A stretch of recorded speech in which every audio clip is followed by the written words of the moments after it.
Let's talk about it. I want to talk about something that has been really bothering me. I see it online all the time. People give this advice to me. I know that they're giving this advice to you. It's bad advice. We have fundamentally misunderstood what humility is. And I want to talk about what humility is, what it isn't, what it's costing you to misunderstand humility. I'm like you. I don't want to be this arrogant, braggy person. And I've been running a business online for almost 7 years. Wow.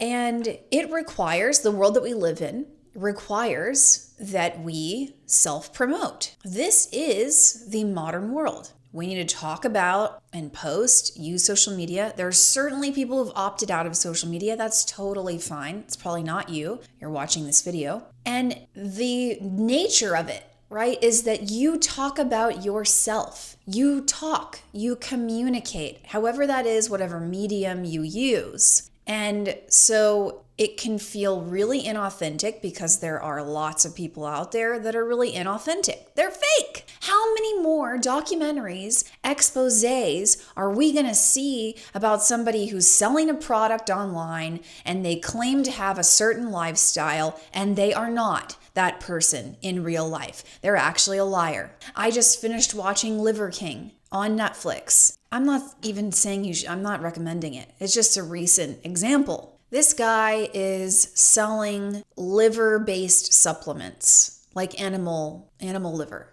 like animal organs, right? As a nutrient-dense health food. He's marketing to men. And because, there's a huge gap in healthy male figures, let's say, that are public and successful and actually masculine and a place where men can turn to as a healthy model of, I want to live a healthy lifestyle. Where do I turn without being, a total douche or a misogynist? I actually want to live a healthy lifestyle. So he's purporting that he is living this lifestyle. All the while, spoiler alert, he's taking performance-enhancing drugs. He's taking testosterone. He's a total fraud. Because he was asked multiple times straight up if he actually took performance-enhancing drugs. He goes on this podcast tour.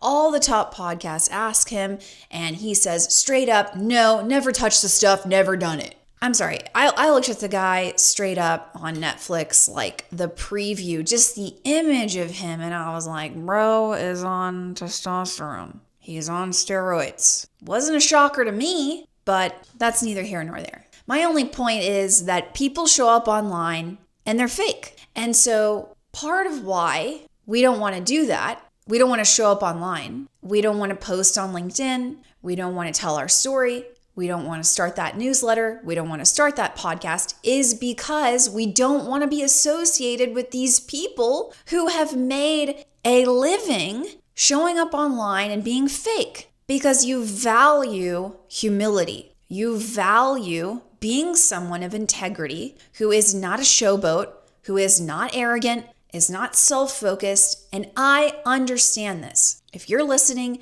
you are a leader who is about serving and loving others. I'm the same way. That is my purpose in life. That's my freaking mission. That's what I'm all about. That's why I do everything that I do. So I know you get it. But even more increasingly lately, I have seen people comment, humility, please. Maybe you should get some humility. Or LinkedIn, probably a couple months ago, I posted about how if I was starting out as a nonprofit founder, what I would do is start bragging about my results. And I used the word bragging. And people came after me for that. They got a little upset. Really? You recommend bragging? Really? You recommend bragging to your donors? You know why I use that word? And I'm very deliberate in using that word. I didn't mean another word. That's what I meant. The reason why is because when you are used to being told to sit down,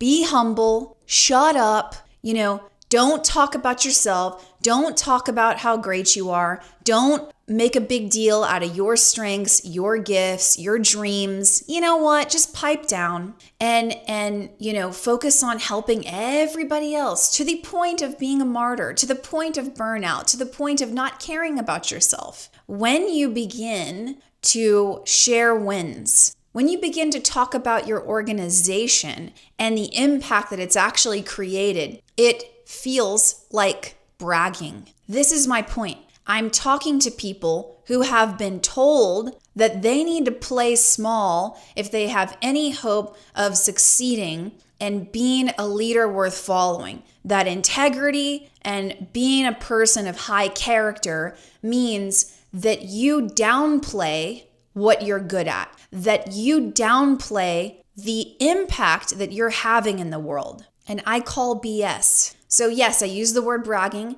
because it feels like bragging. So I have notes, because I wrote about this. This is how passionate I am about it. This really matters. And I want you to be able to overcome this and actually step into true humility and understand what it is, okay? And what it isn't. So humility is not hiding your greatness. It's not hiding your greatness. If you think that you're more humble because you don't post on LinkedIn about the successes of your nonprofit, you're wrong. You were told a lie and you bought into that lie. And I'm here to let you know that hiding your greatness is not humility. That's not it. Humility is actually owning your greatness so that you can serve others. That's what it really is. Humility is, I'm not going to be great for myself. I'm going to be great so that I can serve other people. And I'm not going to pretend that I stink at this.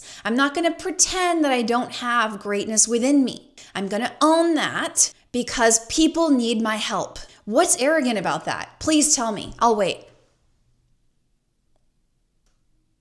Exactly. Humility is not pretending you are unsuccessful, pretending you're struggling, pretending that you don't know what you're doing, pretending that you're weak, pretending like, I'm just little old me. That is not humility. That ain't it. That is false humility. Because inside, you know that you do have great things to give to the world. You do have a powerful offering. You are a powerful leader. That's who you are. Own it and let yourself be useful. Let yourself be powerful. That's real humility. That's it. Humility is letting your light shine so that other people can be encouraged and inspired, and they can step into their gifts to serve others, especially when it would be your preference to be anonymous. It would be your preference to not be visible because it makes you uncomfortable, because that's not your personality. That's real humility. I'm willing to put my own preferences aside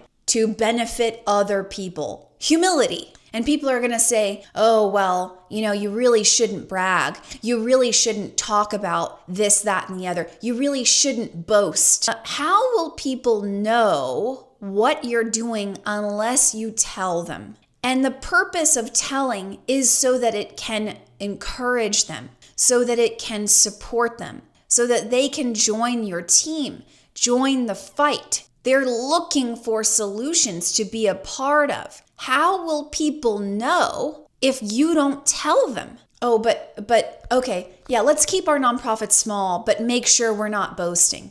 Let's make sure. At least we're not boastful. We have all these people in our community who need help, but at least we're not people on the outside looking in aren't calling us prideful. We have so many people we don't have the money to help because we don't want to appear boastful. What sense does it make, y'all? And usually people who are telling you that you shouldn't brag, that you're boastful, they feel threatened. I've had multiple people that I only realized later. Oh, the reason that they were not kind to me, the reason that we didn't get along, the reason that they said hurtful, mean things, and I was killing it at my job. I was smashing goals. And I was outperforming them. The reason they were like that is because they were threatened. It didn't occur to me at the time.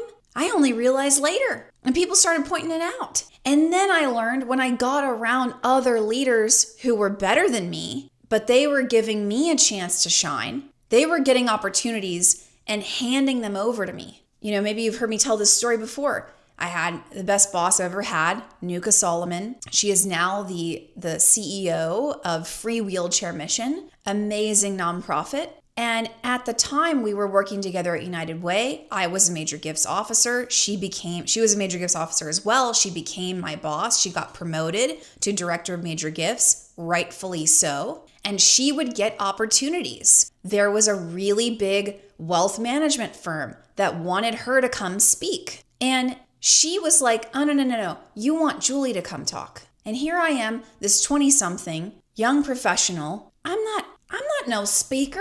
I'm not, and I go and she's like, you're going to totally smash this. You're going to knock it out of the park. Because she wasn't threatened by me. She gave me opportunities to shine. She wasn't like, Julie, sit down, be humble. You know what I mean? And so sometimes you only learn that stuff. You only learn that people are telling you these toxic messages of false humility because they're threatened. That's why. And you don't learn that. At least I didn't learn that until I got around people who weren't threatened by me. They were not threatened by my strengths or my greatness. And I was like, wow, humility is really just having a good look at who you are. It's self-awareness, aware of your strengths and your greatness, and aware of your weaknesses and areas you need to grow, and using everything that you've got to serve other people. That's it. And there's going to be people who are going to tell you that you're proud, that you're arrogant, that you need to be more humble, and they're just threatened. Here's something else humility is not.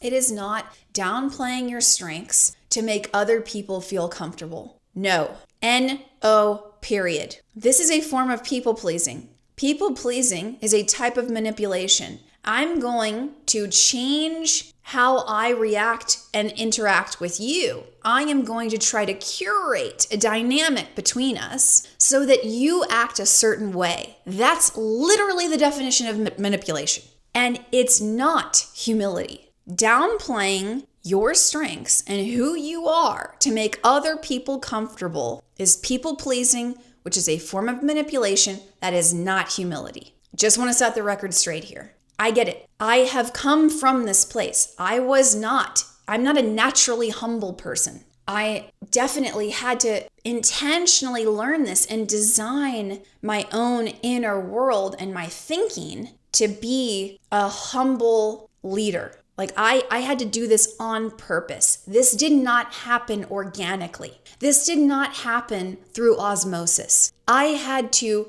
decide, okay, I really want to be humble. Let me study what that is. Let me learn what it is and what it isn't. And then let me practice that. And then I'm going to test it. And I'm actually going to live this lifestyle and see how it goes. I'm going to actually try this out and see what I find. And what I've learned is when I let my light shine and when I own my mistakes, when I'm aware of my weaknesses, and then when I make a mistake, when I fail, owning it, like not hiding it, not avoiding it, owning it, and doing something about it, that I'm modeling that for other people. So if there are people you work with, if there are donors, board members that you wish were more aware of their failures, and if they could just own it, it's really easy to see somebody else's, right? It's really easy to see other people's weaknesses. It is. It may be harder to see our own, which is why humility is honestly being able to ask for feedback and being self-aware. Humility is having an accurate view of yourself. It's not thinking of yourself too lowly, and it's not thinking of yourself too high, because both of those are inaccurate. When you think of yourself as too low, it's inaccurate. You're not lower than dirt. You're not good for nothing. It's not that you don't have anything to bring or that you don't have what it takes. Those are lies. And it's not that you're the greatest ever and that you've accomplished everything. And if anyone gives you feedback, that it's an attack and they're wrong. Everybody who gives you feedback isn't wrong, right? So that also is inaccurate. Of course, you have areas where you need to improve because we all do. Feedback is not an indictment. It's not an attack. It's a chance for you to become more self-aware and to improve. Okay, this one's really big. And if you are a Christian, if you are a follower of Jesus, this is particularly for you. Followers of Jesus, Christians, religious people who are part of the Christian church can be really guilty of this, okay? Humility is not giving credit to God and saying, oh, God did it all. To God the glory. Let me set something straight right here, okay? You, in all of your greatness, with all of your talent, the very best that you can muster is not a threat to God. Your glory is not a threat to God's glory. He does not need you to pretend like you didn't do something. He's not threatened by you taking action. Like, I know when I say it like this, it sounds silly. I know, because it is silly. It's silliness. So you don't need to, when you do something great and someone celebrates you, to say, oh, it was all God. Actually, it wasn't. It wasn't all God. Like, you did that. There are people who chose not to take action. They chose not to take a bold risk. They chose to not start a nonprofit. They chose to not have that difficult conversation. Was that God? Right? It's like either you are a co-creator with God in this world and you chose to do that, or he's doing all of it, the good and the bad. So are you going to give him credit for your laziness? Are you going to give God credit for the mistakes you've made? Are you going to give God credit for... So everything that you do is bad and everything that God does is good that you do. It just doesn't even make any sense. You did it and God's not threatened by you. And actually, it's not biblical, that view, to God, oh, God did it all. What? Where do we even get this from? It's not even in the scriptures. You know what the scriptures say? This is just one of many, okay? And then I'm going to get off this because I have lots of people in my community who are not followers of Jesus, and I welcome people of all faiths. I love having you here. I just want to really drive this home because I think it's toxic. Scriptures say, let your light shine before men so that they may see your good works and glorify your Father in heaven. So it actually says the opposite. Let your light shine before men, in front of other people. It's literally saying, do not hide. Don't you dare do it. Let your light shine so that people can see you. And when they do, they will glorify God. They will give God the credit. You don't even need to do it. You don't need to say after you do something great or somebody celebrates you or gives you an attaboy, you're like, oh, it was all God. No. The scripture's saying those people looking at you will be like, wow, God must be real. God must exist. God must be good. God gave this person the strength, the grit, the talent, the creativity to do this, to live this kind of life. They will credit God. That's what the promise in this verse is. You don't need to do that. You don't need to take matters into your own hands. You just need to go out there and be great. And people will see it and they will have a conversation with God. Isn't that beautiful? It takes the pressure off. You don't need to, again, manipulate or control this. You don't need to do it. It's not about you. It's not on you. And God doesn't need you to pretend to be smaller or when you're great to manipulate it and take all the shine off of you and give it to him, because he's not threatened and he's going to get the credit whether you say it or not. That's what this verse is saying. So cut it out. Like, stop doing that. You know what I mean? Like, stop it. And also, if you're thinking like, oh, well, people don't give God the glory. You don't know the conversations that God is having with people. And it's not about you. You're not at the center of people's spiritual journey. You're not at the center of that conversation. You may be a part of their journey and an important part, but God is the one who changes people's hearts. He's the one who speaks to people. Okay?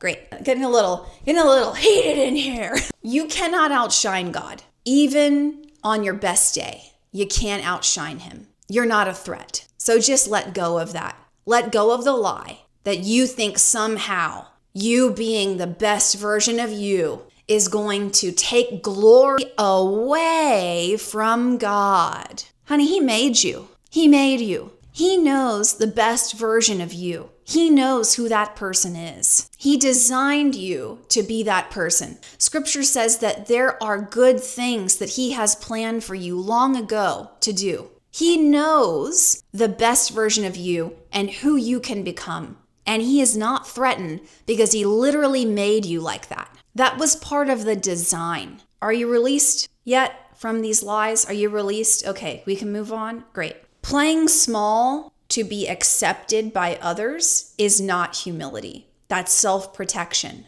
Do not pretend like you are your old self in order to be accepted by people you have outgrown, by people who do not get it. They are not on the path that you are on. They are not going in the direction that you're going on. They were an important part of your past. They are not an important part of your future, at least not right now.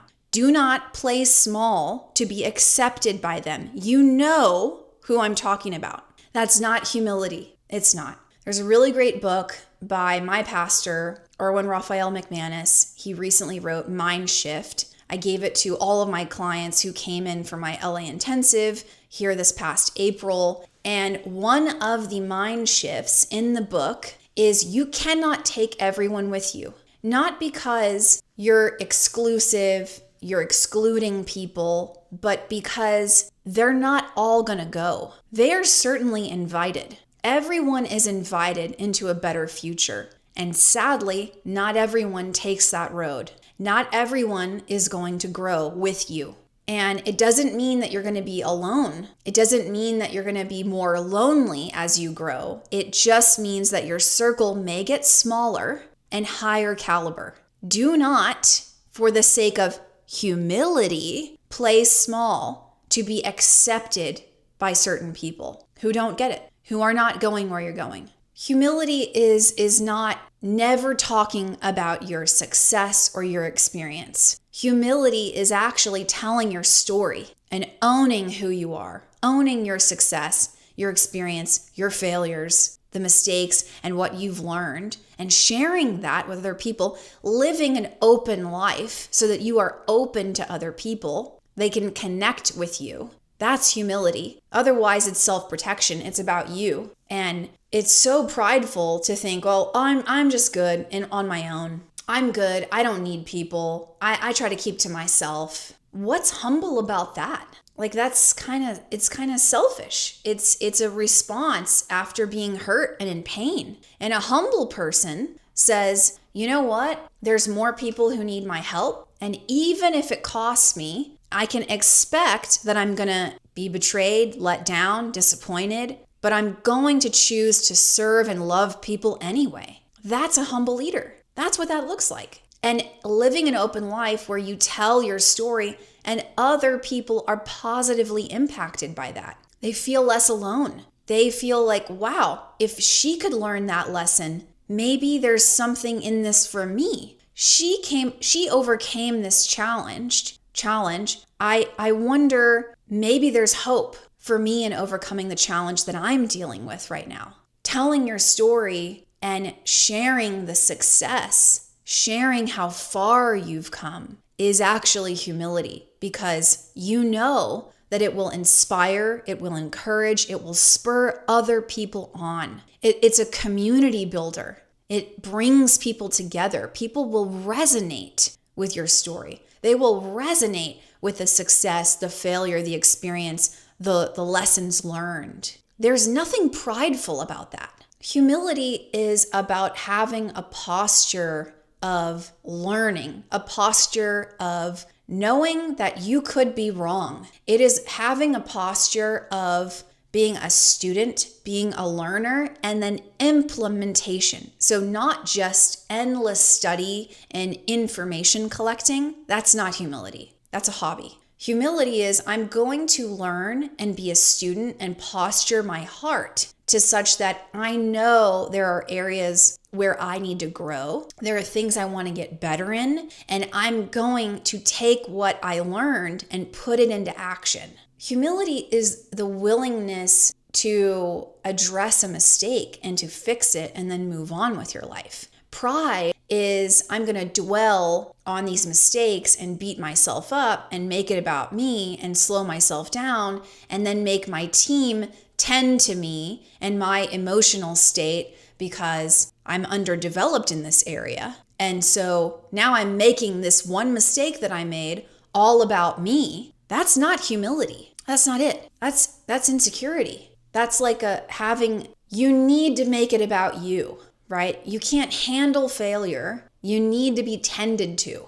Humility looks like flexibility, adaptability, being able to change, and not using your own preferences or personality as an excuse for why you are the way you are. So if you tell me, oh, well, I'm not a numbers person. Oh, well, I'm an introvert. Oh, well, I'm uncomfortable speaking to people. Oh, well, I'm not really a direct person. Oh, well, I don't do this and I don't do that because this is how I am. This is my personality. These are my preferences. I don't want to show up online. I don't want to post on LinkedIn because that makes me uncomfortable. This is pride talking. If you love somebody enough, it doesn't matter if you're an introvert or an extrovert. If you have enough love in your heart for other people, humility, your personality, your preferences, it doesn't matter. I'm not talking about sacrificing yourself to the extent that you're burnt out, your health is poor, and you're in the hospital bed. Okay, don't misunderstand me. That's not what I'm saying. I'm saying post on LinkedIn and tell your story so that donors and like-minded potential board members and supporters and volunteers can find you and connect with you, and stop telling me that you're an introvert or that you're this, that, and the other. You don't like being in front of groups of people. You're not a public speaker. You're not gregarious. You're not whatever. When I hear these personality excuses, I'm like, well, do you think that everybody who does this work and is getting better results than you is an extrovert? Is that what you think? Do you think that babies are born, they just come out the womb a numbers person? Is that what you think? Do you think that everybody just loves public speaking? Is that what you think? Public speaking is the number one fear in the world. It actually might be tied with fundraising, asking people for money. And if you're a nonprofit fundraiser, if you're an executive director, development director, major gifts officer, you do two of the most scary things in the world every day. And you chose this job. Why did you do that? You did it because you love people. You did it because you love your community. So don't go telling me that you can't do a good job because of your personality, because of your preferences, because you'd prefer to be anonymous, because you're a private person. I'm not saying that you need to take us in when you go get a colonoscopy. I'm saying that you need to stop using your personality and how you are as an excuse. Humble people know that they can change, and they know because they have changed, and they did it on purpose because they're looking to grow. Again, they're using their strengths, they're using their story, everything they've been through, good, bad, ugly, to serve other people. That's what it is. It's not being hidden. It's not pretending. It's not making yourself smaller to please other people. That's not humility, okay? Are you getting it? I'm being dramatic right now. And I want to stress this part. Humility is someone who implements. A person who loves to massage their brain with more knowledge is not necessarily humble. You can appear humble. I think a mark of humility is like somebody who takes notes and pays attention. Like that to me shows like, oh wow, you're willing to be taught. You're willing to listen, take notes, be fully present, really humble. That's beautiful. You can take notes and do nothing with them. You can take notes. You can read self-improvement books. You can listen to podcasts. You can study. You can learn. You can read articles. You can take classes. You can take a course. If you don't implement it, you're not truly humble. If you get feedback on how you need to improve, but you don't implement it, you're not humble. You're just pretending. Truly humble people, you can see it in their actions. You can see it in their choices. They don't just say the right words. And a lot of you get caught up in that. You hear what someone says, they seem repentant, they seem remorseful, they acknowledge something that they did, but they don't change anything. And you get caught up in that. Don't. Truly humble people will change. They will implement. It isn't about sounding good. It's about actual improvement. Okay, so what does practicing humility look like for me? I'll give you a few. The first is, I could be wrong. That's the first one. I say this when I'm about to say, or I just said something in a coaching conversation with a client that's tough to hear, which I do all the time. I'm a challenger. People who like my podcast, people who like working with me, who want to be a client, who take my courses, they want to be challenged. I'm a challenger. And so I'll say really tough things that no one else is willing to tell them. But at the same time, I know I could be wrong. So I'll say that. Hey, I could be wrong, but it seems like this is an area you need to improve. What do you think? I always say this. And I had to train myself to say it, and think it, oh, this is what I think, but I could be wrong. I don't know. What do you think? Usually it resonates. Usually they're like, yeah, that you're not wrong. Okay. And again, I'm modeling this for my clients so that they can do this with their team, with the people they manage, right? The second is I ask follow-up questions. And then I ask more follow-up questions. When someone says something,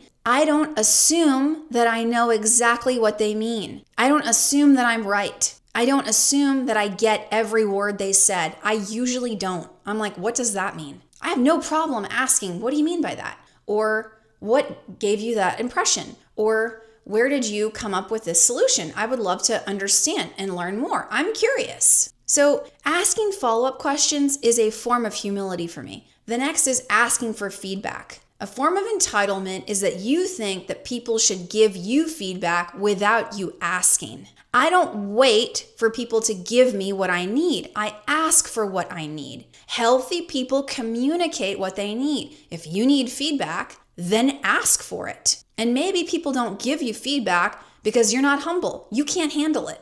You're going to fall apart if somebody gives you the feedback and they know it, which is why they haven't told you. Don't wait for feedback. Ask for it. I have to train myself to do this. It has to be deliberate. Put it on your calendar. Make it an appointment. Give yourself a reminder. Do it once a quarter. Make it a habit somehow, but ask people for feedback. This is a form of humility. Showing up online, telling my story. That is a way that I practice humility. It would be easier for me to just keep it to myself. Of course it would. But I learned the discipline of writing. I learned the discipline of storytelling, of being succinct, getting to the point. And that is a form of humility for me. This is not about me. It's not about my preferences. It's not about what I would rather be doing. I'm going to share online because I know that it encourages people. I know it challenges them. It inspires them. So many people message me, email me, telling me how they've raised money from just seeing one of my posts or getting one of my emails. It's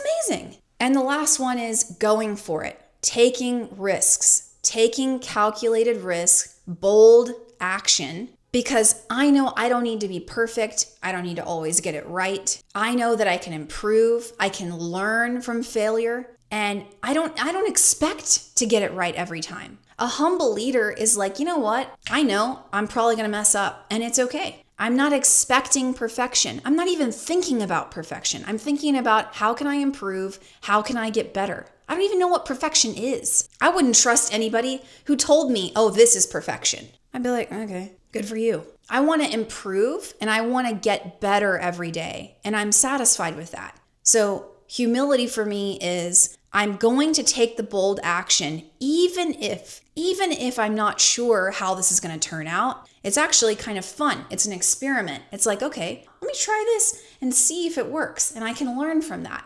And if I mess up, if I say something that's hurtful in a relationship, if I blow it with a client, with a donor, if I, press too hard or get it wrong, I am not above apologizing. Because of course, I'm out here in this world. I'm gonna make mistakes because I'm actually in the arena. I'm actually doing stuff. So I'm gonna get it wrong, and that's okay. I expect it, so I can apologize, I can own it, I can try to do my best to make peace with this person, make it right, change moving forward, and that's all I can do, right? So I'm not above that at all. And I likely apologize way more than your average person because I'm taking bold action and I'm getting it wrong sometimes. And if you're never apologizing to anyone, then you're likely missing out on the opportunity